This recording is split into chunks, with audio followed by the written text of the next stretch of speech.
Hey, everybody. Welcome to the Easy Podcast. This is episode 4. I'm Zach, and this is Eric. Yeah, we're getting really good at that. So this is episode 4, and today we're going to be talking about Venom and a couple other things. So let's get started off with Eric. What have you been watching? I took the wife and we went and saw Crazy Rich Asians. You finally saw it. We did. Yeah. How was it, man? It was a late show. It was well done, actually. Yeah. It was a little scary because there's definitely parts that parallel my wife's family and just the culture and that kind of thing. Yeah. So her and I had some great discussions about it, and we're sitting there, and it was cool because it's kind of at the end of its theatrical run, and we're in the theater all by ourselves. So that's always nice. So we took some freedom and put your feet up and I'm pointing to the different characters. I'm like, okay, who's that in your family? I'm like, right. Oh, that's this person. Oh yeah, man, it was pretty fun. Yeah, that's great. I finished up Maniac. Man, yeah, it's pretty great. I need to go watch it. Yeah, if you haven't seen any of it yet, and if you're a listener, just stop listening to this and go watch Maniac. Just binge it all the way through. It's great. It gets weird and weird and weird, and yeah, it's probably one of the best things on Netflix right now for sure. Wow. Yeah, it's great. Jonah Hill's amazing in it. Cary Fukunaga directs all the episodes, and it's just... the breakout character, which I like in a lot of things, is Justin Theroux. I don't know if you're familiar with him, but he was the main actor in this show on HBO called The Leftovers, and he's great in that. But he is on like another level weird in this, and it's just perfect. Wow. So yeah, go check out Maniac when you get a chance. Well, yeah, I mean, we've been watching some stuff, but what have you been working on? Anything in particular? So next week, I'm headed to Vid Summit, which I'm excited about that. Well, I guess when this drops, it'll be this week. Yeah, that's right. Yeah. So this week, when you're listening to this, I'm probably sitting in a classroom learning a bunch of stuff, which is cool. Excited about always growing and learning. And the other thing that I'm excited about is that I've kind of threw myself out there. I've been on these different forums and different things, and I realized that it's been 25 years this year. Jeez. From when I first picked up a camera. And so I'm like, hey, I kind of threw it out there on this one Facebook group that I'm on, and I said, hey, if I did like a 25-year video of my journey in photography and film, would you want to just see one long video? Sure. Break it up into 5 parts, or make it a series or something like that. And it seems to make more sense to do like these 5 to 10 minute short. Yeah, sure. 5-part series. So it's kind of a biography piece to some degree, and since I'm going to be in LA next week, it's cool because I'm like, I can go back to my old alma mater, where it all started, and walk the halls and do kind of like some B-roll and a They're VO. gonna let you in the school? Yeah, I mean it's a public school in California. They'll let anybody in there. Yeah. And they're probably hoping that I don't have a parking pass, so they can give me a ticket. Then you don't have to pay it. Make some money. Well, I would pay it. Right. That's a moral dilemma. Yeah.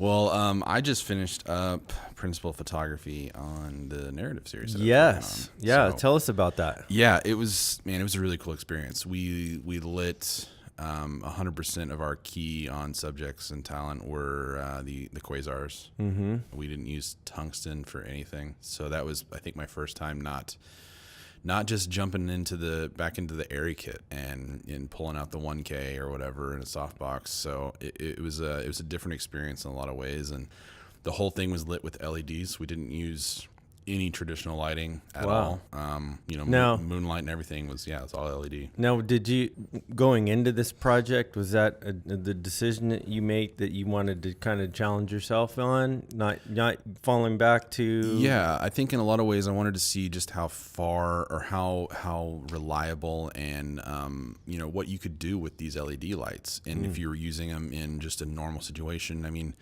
there is a bit of limitation because the quasars that we have, they're 4 foot, and they're a little big for certain situations. So I mean, you light in a house, you got to kind of get creative with how you're gripping them and everything, and rigging them. And but we made it work. It was really cool. And some of the stuff, I've jumped into color grading some of it, some of the dailies and things like that, and yeah, man, it's really cool. I've been really happy with the way that it's coming, and those TIFF and Black Pro Mist filters just are money, like just money well spent, and I'm really glad that we got them. So yeah, it's been a great project. Yeah, that's cool. I'm excited to see that. Now, will the listeners be able to see that anywhere? Well, you can check out my Instagram. I've got a couple screenshots from it at Zak Abbott's. You just look at I think 3 or 4 different grabs from there, but I'll have some more up once it gets edited. I'm not doing the edit, so somebody else will.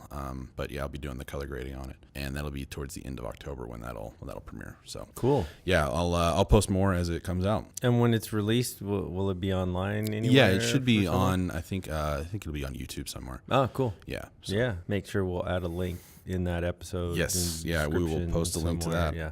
All right. I want to talk about something before we get to our featured presentation. Okay.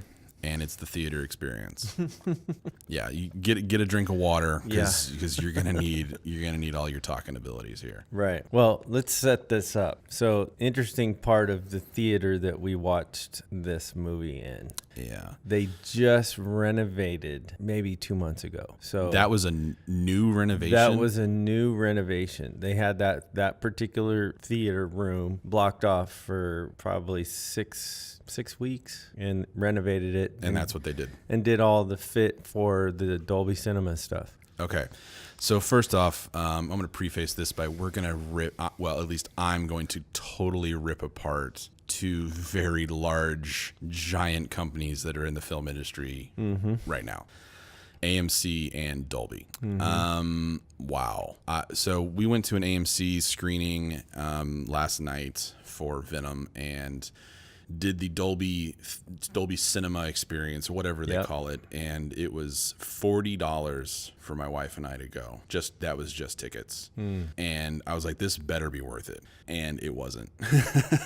Well, you're kind of spoiled with the Cine Capri stuff. I know. Yeah. I mean, we have the theater that we usually go to for at least tentpole movies like this is this giant 80-foot screen that has a Dolby Atmos sound system. So I'm not really missing much. So going to the Dolby Cinema, the screen was just a normal size screen, and then walking in, it was this ugly black just carpet on the walls. The speakers were not shy at all. They were just way out there.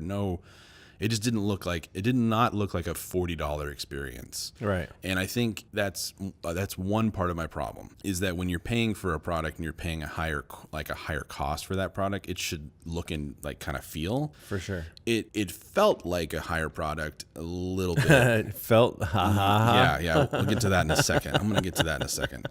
But it definitely did not look like a higher product. And I mean, $20 after tax and everything per ticket. It was too much. It was too much. Yeah. It looked like a new, like they put a fresh coat of paint on a regular theater. Yeah. It wasn't like, hey, let's make this full experience. And if you are in the Phoenix area and you know what Harkins Cine Capri is and have been to that theater, I mean, it's very elegant. They have the leather recliners and the whole experience from start to finish, even to the point when they're greeting you walking in. Right. It's an entire throwback to the way that movie theaters used to be back in the 50s and 60s. And yeah, it's crazy that we paid this much money for. We walk in and it's as bright as a Walmart. Yeah, that was surprising to me. I've been in that same theater a dozen times. Okay. Since the remodel. It has never had those lights on. I mean, it's just bright fluorescents that were just house lights, basically just turned on full blast. But not even the house. I mean, they were like, we're cleaning up. Yeah. Like after everybody's gone, lights at 100%. I've never seen that. Yeah, it was bad. So that was like my first strike, was walking in, seeing just the total lack of care for aesthetics. Yeah. And then the lights. And I was like, okay. And then my wife and I sit down and we realize that one of the light panels is hanging off the ceiling. You saw that picture. Oh my gosh. And I was like, okay, well, there's another one. And then we sit down, and these chairs might be the most, I mean, I'm first world problem here. Yeah. But they might be the most uncomfortable reclining theater chairs I've been in. So they don't recline all the way back, and the legs don't go all the way up. They only give you like a weird like 45 thing. And then the other issue I had is my wife at one point had to get up to go to the restroom, and you can't see the buttons. Right, yeah. Because everywhere else, all the other Yeah. reclining chairs, they're just a physical button Right. on the side that you can just push left, front or back. These were like 5 different options that you could choose from, and they were all touch screen, but the Yeah. screen only lit up if you hit it exactly Right. perfect on a button. So Right. she's fumbling around with it for a while. I'm like, yeah. And then I'm trying to get up once the movie's over, and I can't figure it out, and the lights are kind of on. So it was just not a very great design. Yeah, it's not a good. The user experience on the controls for the chair. Yeah. is a miss. I For didn't sure. care for it at all. And then just to get into the Dolby cinema experience itself, the sound system's great. There was, I could understand, the center speaker and everything. I could hear dialogue great and everything. But it basically vibrates your chair whenever there's low end in the scene, Right. And I Kind of like the D-Box. yeah, and experience. it's not quite as extreme as that, but Yeah. it was. Man, it kind of became nauseating after a while because I was just like, okay, I get it. Like another, like a car drove by. It was like they added that whatever speaker system that was, whatever speaker channel that was. They added it every single time they thought they needed it. Yeah. And to me, like they're cinemas, movie theaters, they're really trying to work on getting people back into the theater. Yeah. Because there's been a huge drop off. And to me, it's a cleaner sound system and a bigger screen that's going to keep me and an aesthetically pleasing room that's going to keep me Right. going to the theater. Right. Brighter, cleaner picture. But I don't richer think darks. right. I mean, give richer me blacks, yeah. 4K projection Yeah, that's yeah. truer blacks and right. Yeah. And I don't think adding vibration to low end sound systems is worth the extra $6 for the ticket. Well, I think here's the issue, in my opinion, is that they overdid it. It's like it's like the first Yeah. time you discover lens flares, Right. or light flares, and you're like, and somebody just goes nuts. And Well, that's uses actually a- that's a really good point because you just made me think of when 3D came out again, the whole Avatar craze, and then everybody started doing post conversion 3D, and it was just this flood of terrible post conversion 3D that came out that you were paying an extra $7 for, Yeah. but you didn't really want it. Yep. This feels like it's too much of a gimmick, and it's not really necessary to enjoy the theater. I at no point was I like, yeah, man, this is really immersing me in this moment, especially towards the end of Venom, which we'll get to in a minute. I just felt like just stop. I already can't tell what's happening on screen. I don't need my seat shaking as well, So Maybe the seat shake was supposed to be a distraction for what wasn't happening on the screen. yeah, that it worked, I guess. Oh, that's funny. The other thing too, I haven't been to AMC's the biggest theater chain in I think the world right now, and because they just bought another company or something a while ago. I might be wrong on that, but they're huge, and there's a lot of corporatism and it's just everything that like the theater felt corporate. I mean, my wife was saying that the theater felt like a casino, and she was right. The carpet's weird. Had low ceilings, and the signage and everything just felt like a casino that you were being like just shuffled through. But I haven't been to as large as this corporate theater in quite a while, and I know I'm being very privileged here while I'm speaking, but 25 minutes of previews before the movie even started. Well, and I haven't had to deal with that in a long time. Yeah, here was the problem that I had. So you bring up the previews. You mentioned earlier the bright lights. Yeah. The bright lights were still on when the previews started. Yep. And okay, so if it was like the pre-show previews, you get there 15 minutes early and they've got kind of their house B-roll or their house roll or whatever it is, and it's that behind the scenes thing that they do. Yeah, right. And so if I didn't see that, not a big deal. But I see the trailer for Captain Marvel, kind of. Yeah, right. Because it's totally so washed bright. out. I'm like, and I turn around in the theater and I'm looking back up at the projection window to see is somebody in there so they can see that the freaking lights are on and I can't see this. Now, I've seen that trailer already online, so it's not a big deal, but wanting to see it on the big screen I'm like, okay, I'm a geek. Yes, I nerd out on that. I want to see it, and I couldn't. That was very frustrating. It wasn't a great overall experience, and I don't think it helped going into the movie. It really put me. I was already in a mood going into this movie, and then that theater, it set it off even more. Dude, I did get quite a bit of entertainment out of the looks on your face when you walked out. Yeah. Mm-hmm. When I walked in, you're just like, I can't believe I'm sitting here doing this. Oh man, it's just. From buying $40 tickets to the fluorescent lights to the projection being washed out. Wasn't a good start. It wasn't good. But here's a positive, a pro from this whole experience that I want to talk about, and it has absolutely nothing to do with the theater or the movie that we saw. And that is a movie that I thought I would never say I'm excited to see, and that's Bumblebee. Really? Yes. Now, I hate the Transformers movies. I think they're noisy. I think they're ridiculous. They're cheesy, and they're just... It's eye candy for kids. And it's the dialogue is just filthy in a terrible way, and they're boring. Even though there's so much going on, they're just boring. But Bumblebee... the character design and like the art design for the Transformers, it actually looks like the 80s cartoons. And that's exciting to me because I grew up playing with, secondhand Transformers and all this stuff, and they look unique and interesting. And the transforming, actually, you can tell what is happening. And the one thing that I noticed in the trailer was like the action scenes aren't just like up close in the metal. You can actually see and tell what's going on and who's fighting who. And I'm actually kind of excited for this movie.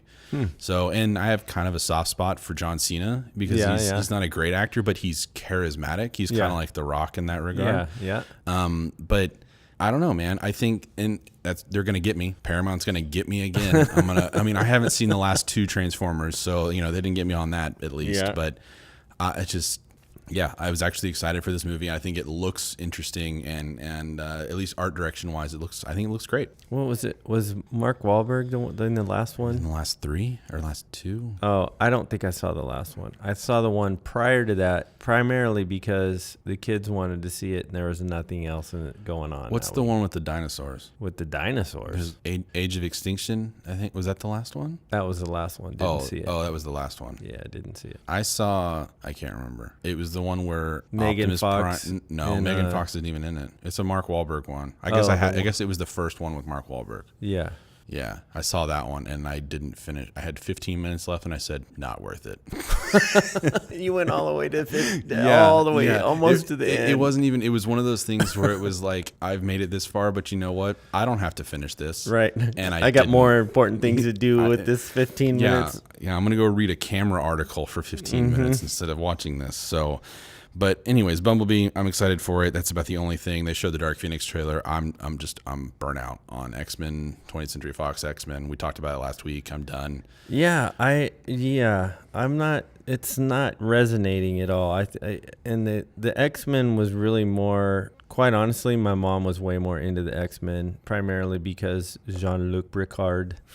She's got a Jean-Luc Picard, Patrick Stewart little thing going on. Yeah, and that was kind of what I mean. She was a Trekkie growing up, so and that was her, and so she was into that, and I was like, okay, cool, and it was something that we would go see. I would take one for the team basically, but it wasn't. I don't know why. I mean, I like. I like Hugh Jackman's character Wolverine, and I think that he's done a great job with that. But beyond that, I'm like, Fantastic Four. Yeah, there's not a whole lot of other characters that I really care much about, and I think a lot of that has to do with the writing, and the way that they focus the characters, and I remember growing up because I was, what was I, 15, I think 14 or 15.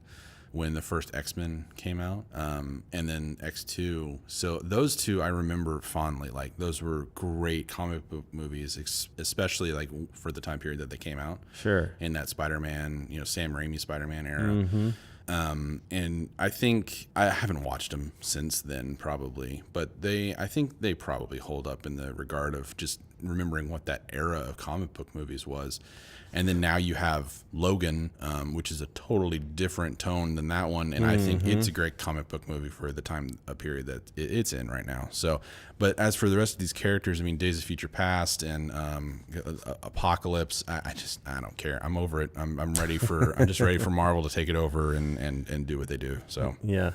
I mean, MCU, I think, because of, we've mentioned this before, the technology and the timing, as well as them sitting down and planning it out. I think that's what we're seeing. We're seeing that they sat down and realized, what do we want the next 10 years to look like? What do we want the next 20 years to look like, film-wise? Yeah, for sure. And I mean, I can't follow the timeline of the X-Men movies. They're all over the place. Yeah. Not to mention wait, is there a timeline? I mean, well, I don't know. It's such a weird, because in one of them, I think they actually literally go back in time and erase the current timeline. But oh, yeah, I vaguely remember that. Days of Future Past, I think they did that. Yeah. But my thing is that this Dark Phoenix movie is supposed to take place, I think, in like 1990 or 1992. So, start that over. So Dark Phoenix is supposed to take place in 1992, but Patrick Stewart's not in it, but James McAvoy is playing, Professor X, and then Michael Fassbender is playing, Magneto, which was Ian McKellen. This is 1992. Like, they should look like Ian McKellen and Patrick Stewart by now, if we're in that timeline, because Ian McKellen and Patrick Stewart looked like Ian McKellen and Patrick Stewart in 1999. So where, how, are they going to have a really bad radioactive time jump? I don't know. Anyways, that's enough of the X-Men. I'm sure we'll go and see that when it comes out, which is June now or July. They moved it back again. Yeah. But I'm over the franchise. I'm ready for it to be redone. So, but speaking of being over franchises, let's get to our featured presentation of a franchise that just started yesterday, but I'm already over. Yeah. Venom 2018. Yeah. Okay, let's get the formalities out of the way real quick. Directed by Ruben Fleischer? Yeah, Fleischer, I think it's Fleischer. Yeah. He did Zombieland, which I really enjoy. I think it's pretty great. And then he also did 30 Minutes or Less, which I think is a okay movie. But then the DP was Matthew Libatique. Here's this guy again. Right. And I text you as the credits were going by, and I was shocked. Yeah. Not because it was like up to his quality and standard.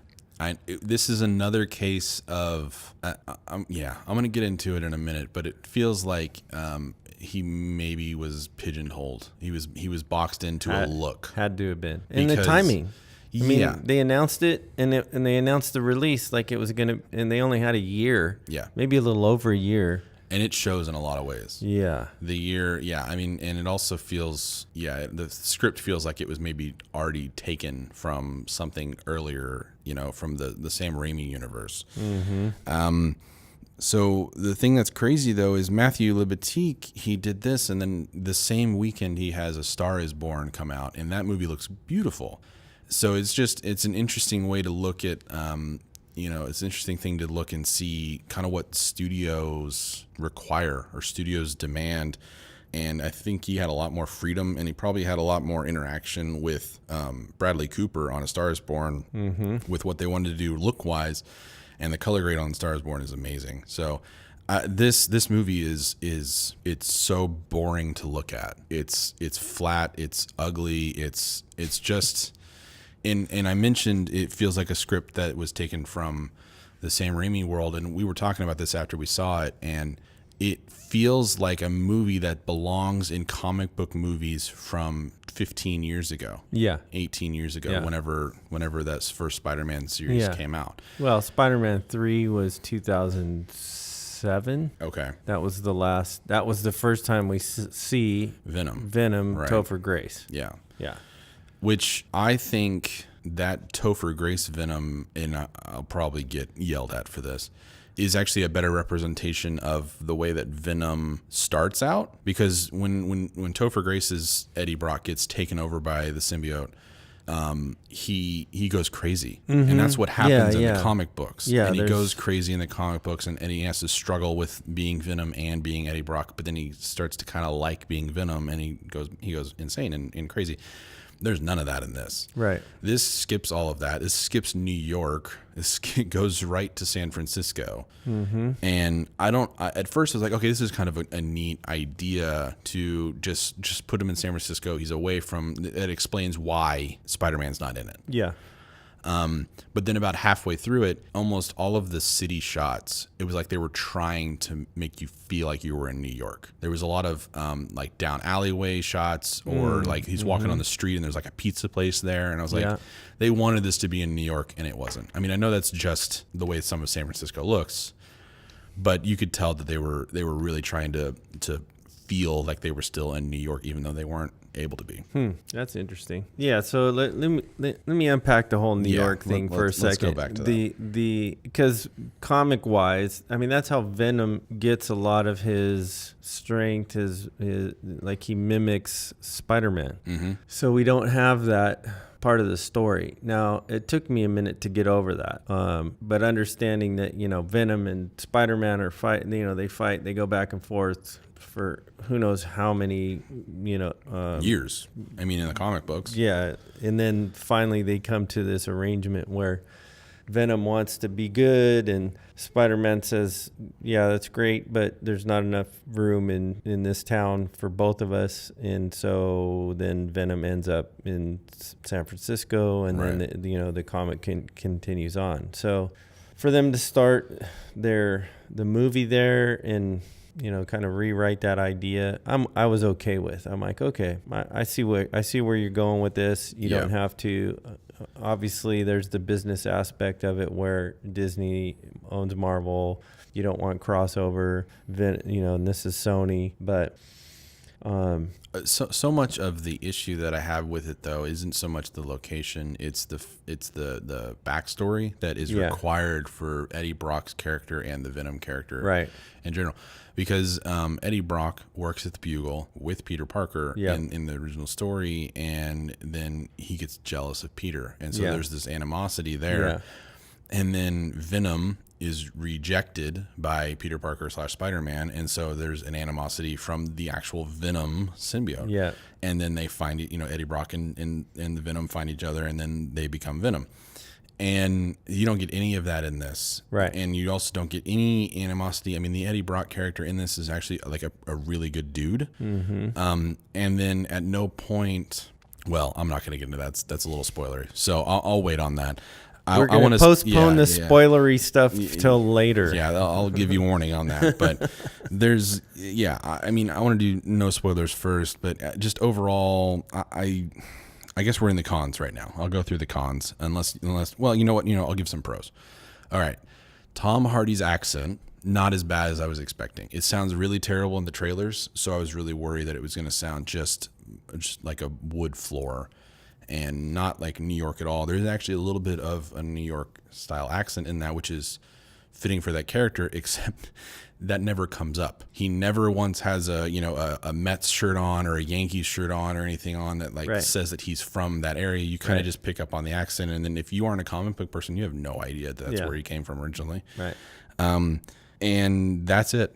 Well, that's my one pro. There was a line. There was a line in there where and it's very fleeting, it's super brief, and if you weren't paying acute attention, you would have missed it, where he talks about like what the agency or the news outlet that he was with before he got to that one. Does he say New York though? I don't think he says New York, but he makes a reference to an agency that might have been in New York. So he's referencing the Bugle there, I guess. I mean, I didn't catch if it was exactly the Bugle, but they definitely didn't say it. Yeah, because the whole time I'm waiting for them to say, your previous job at the Daily Bugle, they recommended you highly for here, because it's not like Sony doesn't own that right to put that kind of stuff in there. They totally could have. Yep. Especially since the current MCU Spider-Man has no connection to the Daily Bugle yet. Right. He's still in high school. Right. You could have used that. Mm-hmm. So it seemed a little strange to me that they would go so far away from the original creation of that character to me. But his accent is about the only positive I think I have for the movie. His accent's not terrible. And that's it, man. I can't. Can you think of any other positives that you had for this? Well, I think Tom Hardy as an actor, I think he brought his A game, and he did. Definitely didn't I think phone he it made. in. Yeah. No, I think he made every effort. I think you're right. And so the criticisms that I have aren't at any fault of Tom Hardy's effort. He was or definitely working the best with what he had, with what he was given. I think he actually is probably the best thing of the movie, which is good. Yeah. But everything around that is so bad. It's so bad. Yeah.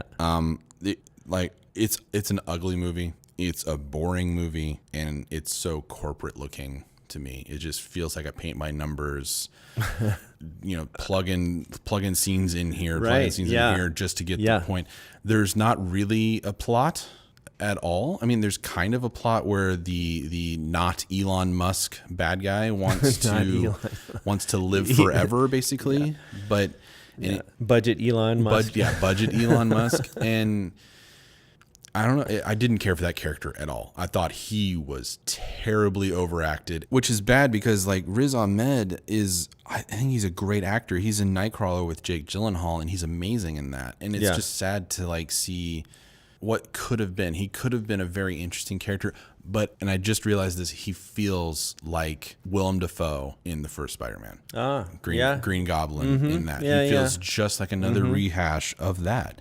And it doesn't work at all. Every side character that isn't Tom Hardy's Eddie Brock is just boring, emotionless, and well, I think here's another issue that lends to that, is that I think their original intent when they approached this film was it was going to be a rated R film. So when you communicate that originally ahead, as the actors are preparing for their roles, that's going to bring a completely different spin to it. It's going to be and then when you try to pull it back to PG-13 in the edit, there's a disconnect. Yeah. So it did feel like, and I didn't find any information out, but it did feel like there was maybe some either some serious editing done to this, where just giant chunks of this movie were taken out, or reshoots.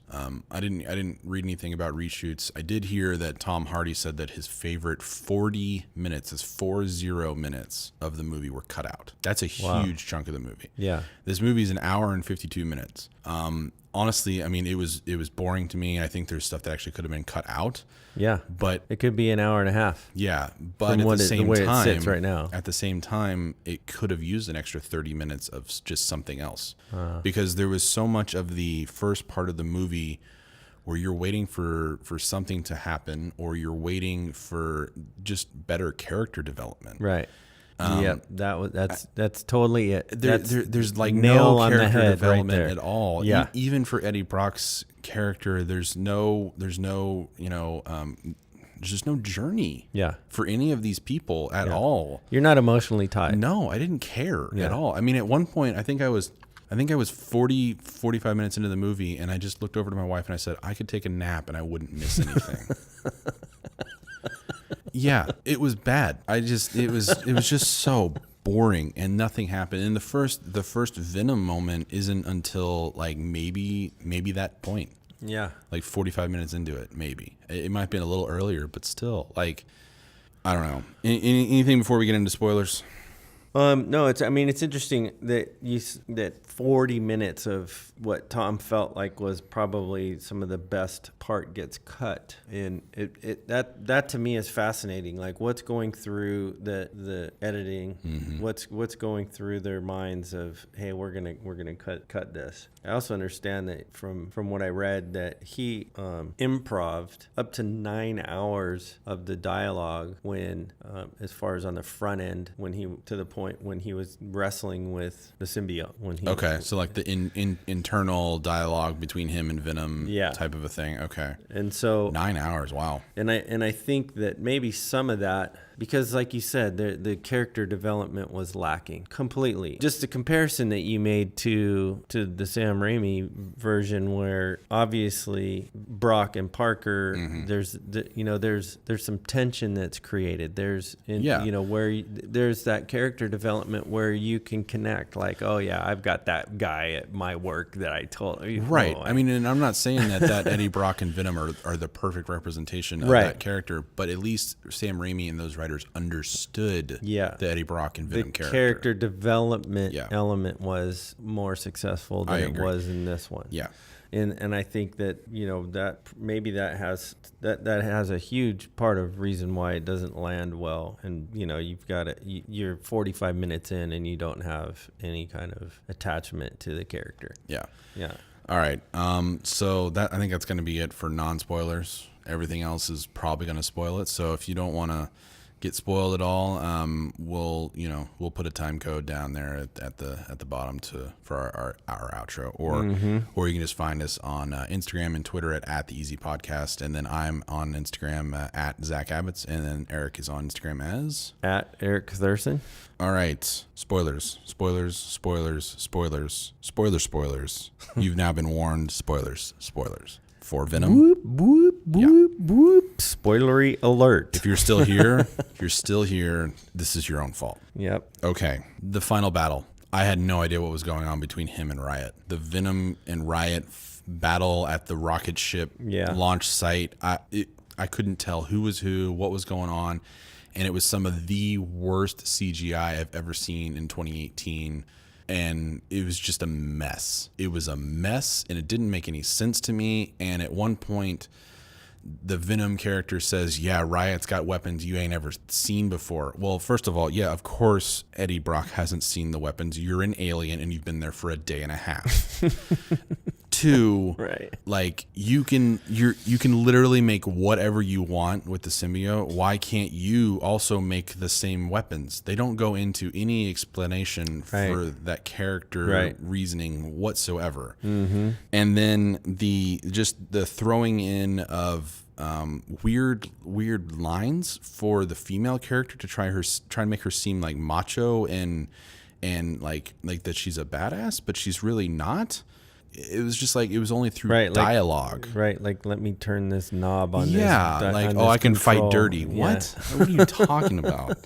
Okay, I mean, that's great, but you didn't give her any power. You didn't give her any sort of character to build up to show that she is a force to be reckoned with in her own right.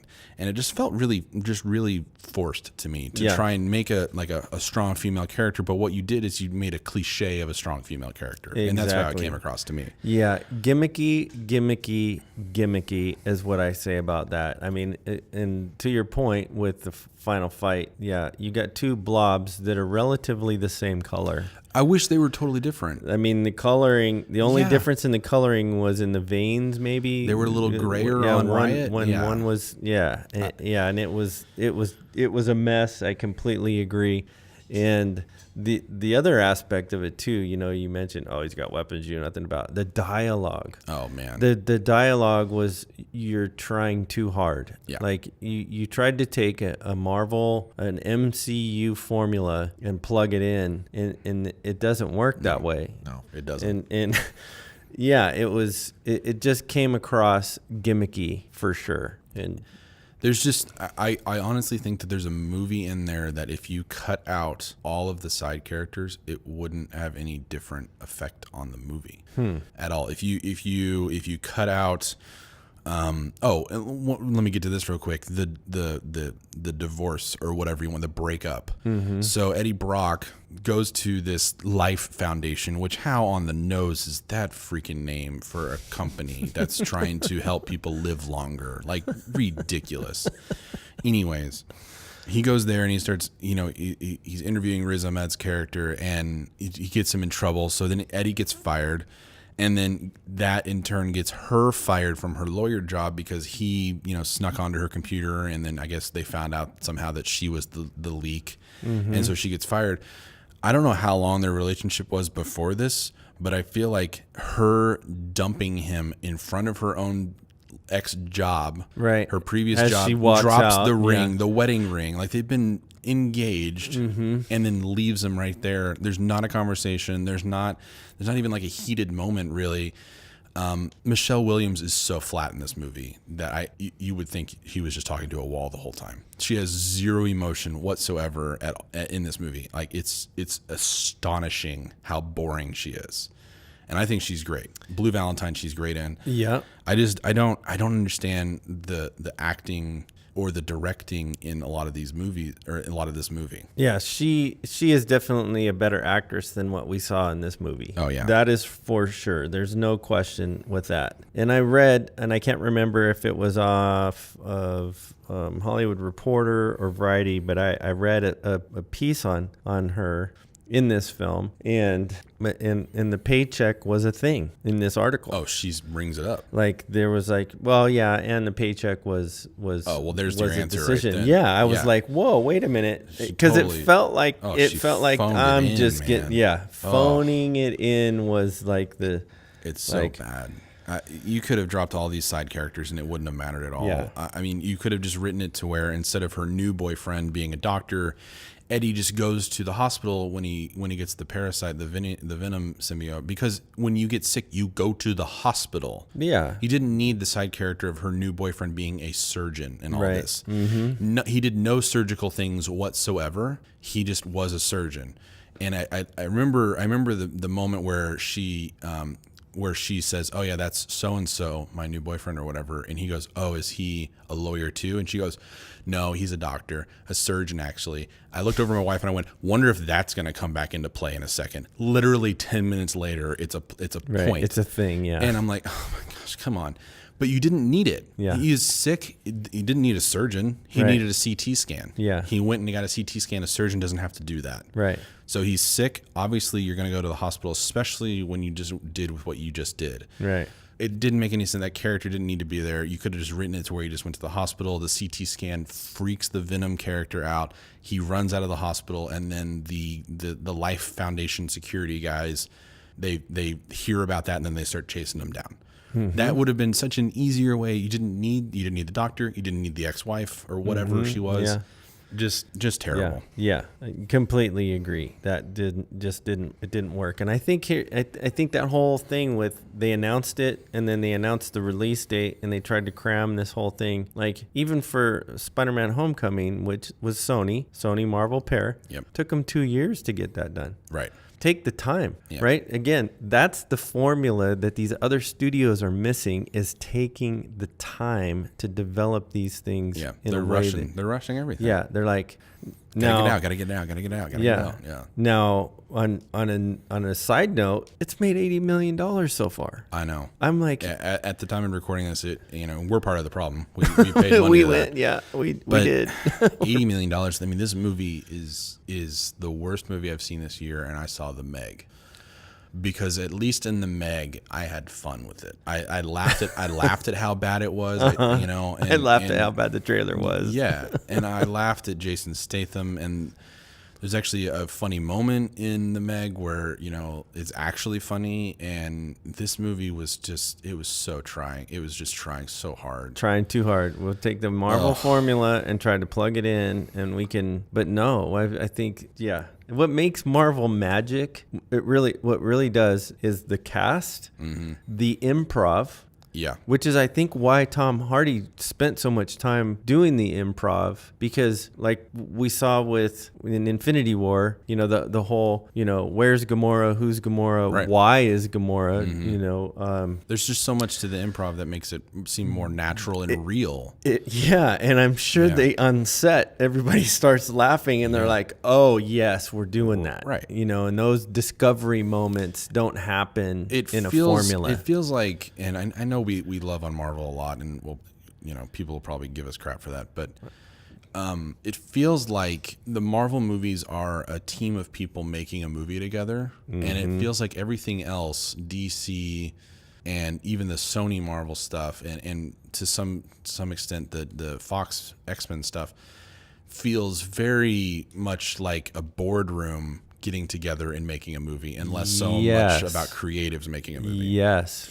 That is it. That's right on the money. Yeah. No pun intended. Yeah. I mean, they're still making money, unfortunately. Of course, they're still making money. But I think in that same vein, that's what Solo screamed out to me. Solo screamed to me in the trailers, a bunch of execs sitting in a boardroom talking, how can we milk more money out of this franchise? Yep. And oh, hey, people love Han Solo. Let's do that. Absolutely. People don't love Han Solo. People love Harrison Ford as Han Solo. And they didn't need the backstory. No. You didn't need Rogue One backstory, awesome, well done. Yeah, because it stood on its own. It wasn't necessarily a story that needed to be told, Rogue One, but it was a fun story to tell. It was fun, and it looked beautiful. You didn't have previous relationships with the characters, preconceived, right? Yeah.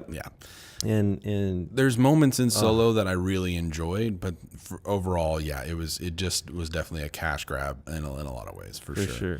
And this isn't a Solo episode, so we'll get back on track. But I just had to say that. And the only reason why I saw Solo, which I finally did, was because it was free on the airplane. On airplane, which I'm sure that's exactly how they intended you to see it. It was on a tiny little 10-inch airplane seat monitor. Getting back to Venom, though, there's a scene in the trailers where it's very early on in the early first trailers where Venom and Eddie Brock are driving a motorcycle, and they're going down the San Francisco streets, and the Venom tentacles are going out and doing a bunch of stuff, and this scene was so boring. It lasted way too long. It was so long too. Oh my gosh, it was probably 50% longer than it needed to be. Absolutely. And it was boring. I didn't care about it at all. It wasn't shot interestingly.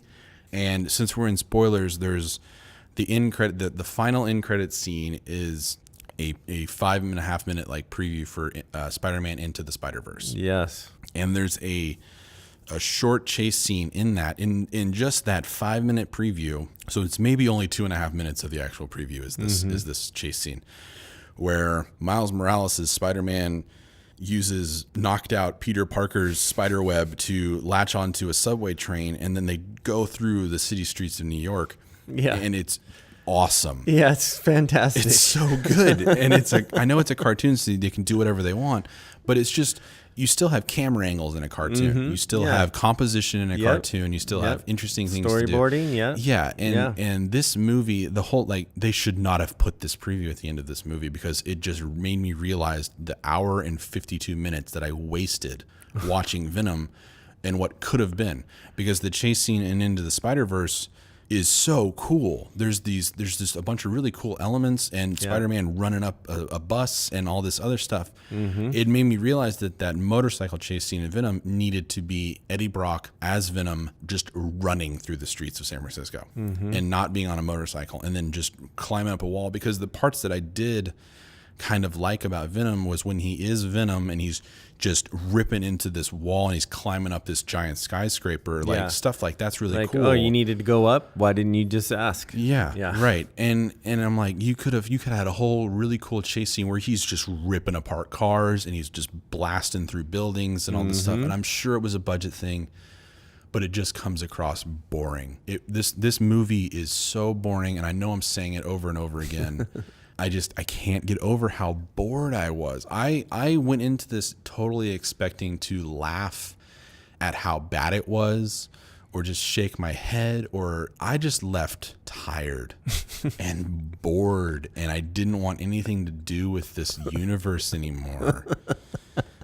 That's, I was thinking about, you talk about the chase scene and comparing this chase scene to Black Panther's chase scene coming out of the casino, right? So let's do a side by side. So the chase scene in Venom is right up at the top. You don't have any character development. You're not emotionally invested yet, and they kind of go through this ho-hum chase scene, basically. Yeah, it's pretty A and B. Yeah, it's like, okay, here's your formula for your chase scene. Yeah. All right, got those shots, done, move on. And it's nothing interesting. Now, compared to the Black Panther chase scene, the Black Panther chase scene is in the middle of the film, where you have already had that character development. And And then you have some really cool, unique things that happen in that chase scene, right? You've got this virtual driver, like his sister's virtually driving the one car, which is like this. Oh, that's cool. That doesn't take more money. It doesn't take any more money to do. No. And then he, Claw ends up shooting and blowing up the Lexus. Well, and then he flies off into the building, and then he does some cool building jumping like things, and then rips off the wheel on the truck with that. I mean, okay, cool. We've got something new. That was the kind of stuff I wanted to see in this. I wanted to see Venom ripping apart San Francisco, and I didn't get any of that. Yeah. I didn't get any of that. Yeah. I got a Dr. Evil lab on the side of a mountain that overlooks the Golden Gate Bridge. Right. Like, it's literally that. It's literally a Dr. Evil lair built into the side of the mountain. When it showed up on screen for the first time, I chuckled because it's like, that is cringy and cliche and stupid. It's so poorly written, honestly. Right. I mean, it's a 2008 ripoff of Iron Man's house in Malibu. It looks just like the Malibu house, and it's a poor ripoff. Yeah, because they couldn't even afford security cameras. Right. And wait a minute, a 10 or 9-year-old girl like just walks in through the whole. Like, what? Yeah. Let's talk about the security, the laboratory real quick. So. The laboratory where Riz Ahmed's not Elon Musk is doing all of his testing and stuff is supposed to be this crazy, ridiculously secure lab, and he's the richest person in the world and all this stuff. And they can't afford security cameras or a dude at least sitting in a room watching security cameras.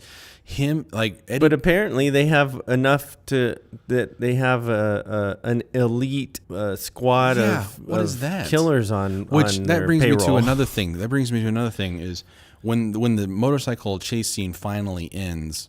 And the head security guy is standing over Eddie Brock. He goes, "Man, you've been such a pain in my side." I'm like, "You've known him for like 2 hours. What are you talking about? You're talking like you've been chasing him for months." Right. Like this is. It didn't make any sense. It felt like there was scenes missing. It felt like there was stuff missing to all of that. And probably I'm sure that was. 40 minutes that Tom Hardy was missing. Yeah, but it's crazy because this laboratory has no security cameras.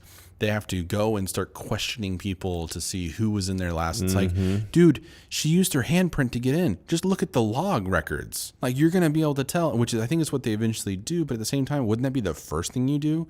But also get some security cameras and a dude that watches all the monitors. Like, at least, I mean, you're the richest guy in the world and you're killing people in a laboratory. Right. Why would you not have the best security available? Hello. Yeah. Right. It doesn't make any sense. Yeah. So.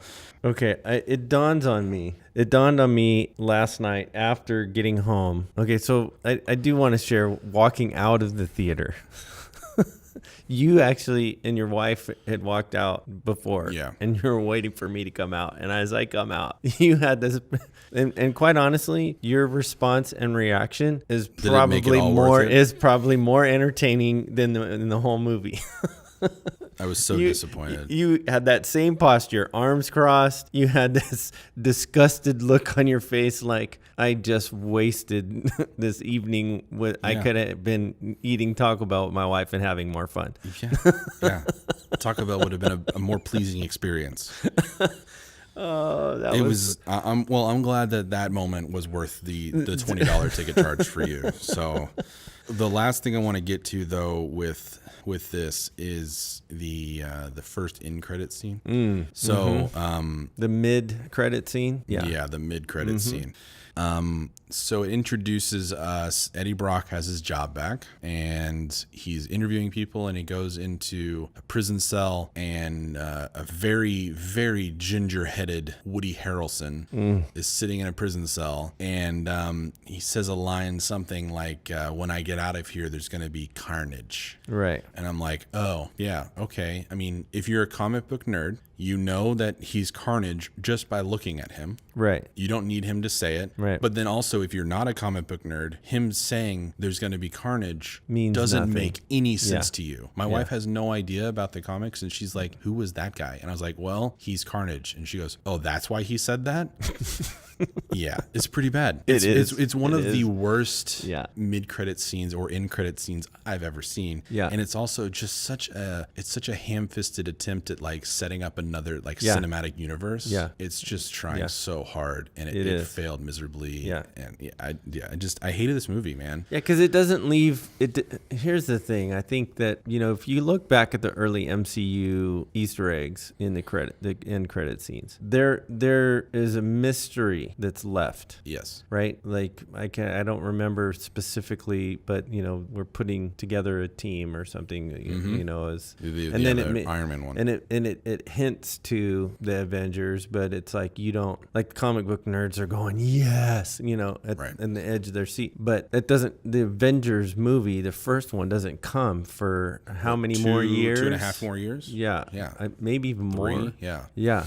And it's just there's a mystery that's left. Yeah. In this scene, in this credit scene, there's no mystery. It's not. You're like, okay, who is that guy? It felt really weird too, because it was kind of like a tonal difference to the rest of the movie. Yeah. It felt like, oh, we have to add an end credit scene. That's what it felt like to me. It didn't feel like it was really for anything or to build up anything besides just showing you, hey, we got Woody Harrelson for this role. Right. You're gonna like it. Right. And that's about it. Yeah, and it wasn't. It's the Easter eggs are supposed to tease something and get you excited about whatever the next thing is. This made me roll my eyes. It wasn't a tease at all. It was just like, here's what it's going to be. Yeah. No mystery. No, it just, there you go. Yeah. I'm like, okay, so you're going to have another one of these. You're going to try to plug that storyline into this same formula. Yeah. And make another $80 million.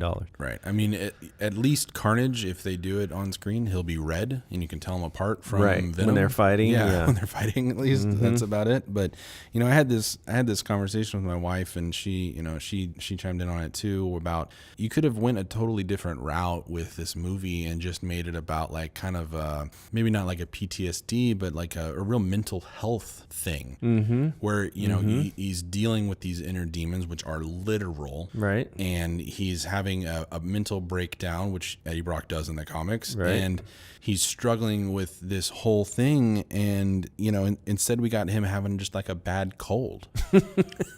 It was like, hey, I just feel a little under the weather, and then I get a fever. Yeah, and the only prescription is live people. yeah. Maybe cowbell. Did cowbell resonate at 4,000 hertz? That was another thing. I don't know if that's in the comics or not, but his only weakness, and he literally tells him what the hertz is. Right. Yeah. The exact sound hertz is. Yeah. And then and fire. Like, okay. I'm like, okay, so fire's obviously that's how you're gonna kill the main bad guy. But how would he know that? How would he know that fire is a weakness if he hadn't experienced fire yet? I don't know. I mean, maybe they did it in the lab, but that's another thing they didn't show us. Right, yeah. There's just a lot of like fill in the blanks on your own, but not in a good way. I don't mind those kind of movies where you have to like kind of guess, and you're making up your own stories as you go along with it, because that makes you part of the story. Yes. And then you're engulfed in it. Yep. But this was just kind of like, wait, what? When did that happen? Oh, wait, no. That like there's the scene where she's where his ex-wife or fiance is on the phone with him, and she's asking him, where are you? I need you to come into the hospital. There's some serious stuff going on with you. I need you to come. No, and he's like, no, I can't tell you where I am. I can't tell you. Bye. Hangs up. That's it. 10 minutes later, not even that long, SWAT team shows up, and there's a whole Venom interaction where he picks up a guy by his legs and swings him around like a baseball bat. Hulk smash. That's terrible. But then his ex-fiance shows up. Yeah. She had no idea he was going to be there. She had no idea he should have been there. It didn't make any sense. There's a scene missing there. Yeah, there is. And they thought, people will be fine. They don't need to know how that happened. No, I mean, I was visibly confused when that happened. So instead of, him losing his mind, he gets a cold, and then we have this weird like buddy cop movie with him and Venom. Mm-hmm. And it's just, it's boring. Please don't give any more money to this movie. Wait for it to end up on FX. Max or something, because it's just awful. It really is. It's the worst movie this year. Don't see it. Well, and I think here's the other thing that I think coming out of this whole anti-hero thing, right? Because Venom really isn't a hero. He's anti-hero for sure. And so Deadpool, the success that Deadpool had, and that goes back to our conversation we had a couple weeks ago. Yes, where I said Sony could have taken a chance and went the Deadpool route, and I think this movie would have been better for it. Yeah. If it would have taken itself maybe not as serious, but then also really went hard on look, we're an adult movie. Yeah, it's R. It's going to be R. Let it be R. Yeah. Write it so that, I mean, that was the original intent. Yeah. Stick to your game plan. Yeah. And Venom's eating heads left and right in this movie, and there's no blood at all. There's nothing. The end scene is him eating the gang member that's asking the lady for her money all the time. Right. And it shows a wide shot of the shop after he does it, and there's no blood anywhere. Right. And there's no guy anywhere. And there's no parts. There's no nothing. Nothing. So it's just, he ate the whole thing. Yeah. And that's what I was like, where's the body? Yeah. Like all you talked about in the whole movie was eating heads, and that was it. Yeah. Where's the rest of them? Like, you eat the whole, okay. Well, he did talk about pancreas and what was that? That was internal. Yeah, internal organs. But man, yeah. But and it was just, I think with the Deadpool comparison, Deadpool goes R. Deadpool also spends the time to do the character development. Yeah. Like you get drawn in. Yeah. You get drawn into the whole process, and it's like you get thrown into this character without any of that development, and that's a miss, and that's why I think this misses. It misses the mark pretty bad. So don't go see it. Don't give them any more money for this. But if you do want to support Tom Hardy, there's a Omaze. Oh yeah, some kind of Omaze thing. Do his Omaze thing. That'll be better. Sony won't get a cut of that. Just don't see this movie. Don't pay to see this movie. It only fuels the fire for more Sony Marvel movies. And I'm just sick of it. I'm over it. I'm done. Let's talk about something else. So what's coming out next? Anything that you're excited for that you're... Well, okay. We're talking end credit scenes. The end credit scene for Into the Spider-Verse it actually got me excited. Yeah. This is a Sony movie I want to see. I wasn't excited about it. I'm like, oh man, you're gonna mess up the Spider-Man thing, and you got this cartoon, and it's like, what? And then this trailer dropped, and okay, it was long. It was longer than just a regular end credit scene. It felt like it was 5 minutes long. I think it was. Yeah. I mean, it was basically a scene from the movie. I mean, they cut it out. This made me excited to see it. It looks really great. It looks really cool. I'm pretty excited for it. So yeah, that'll be. I think that's in December. Yeah, that's coming out. Yep. So we're a little ways away from it. But as for next week, we're kind of in a dry spell right now for movies. And there's Stars Born. Stars Born is out. I'm gonna go check that out. I'm probably gonna go see that. My wife said I need to go see that. All right. There's next week though is First Man, which is something that I'm excited about. That's Ryan Gosling and the not Lance Armstrong. Neil Armstrong. Yeah, thank you.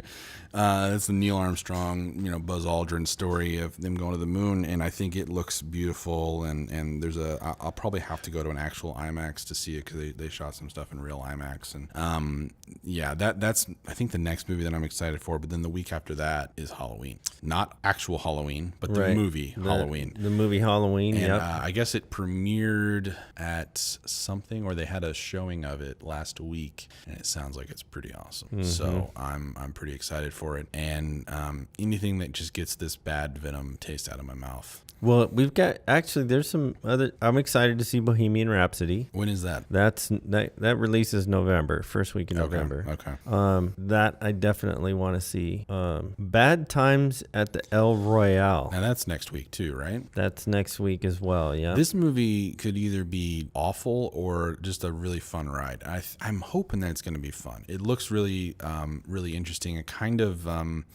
I don't know, like Tarantino-y meets, something else. Tarantino and Robert Rodriguez got together and actually did something, together. Yeah, it has that feel to it, and I'm actually pretty excited about it. So yeah, I'll probably be checking that one out along with First Man. So I think that about does it though for this week.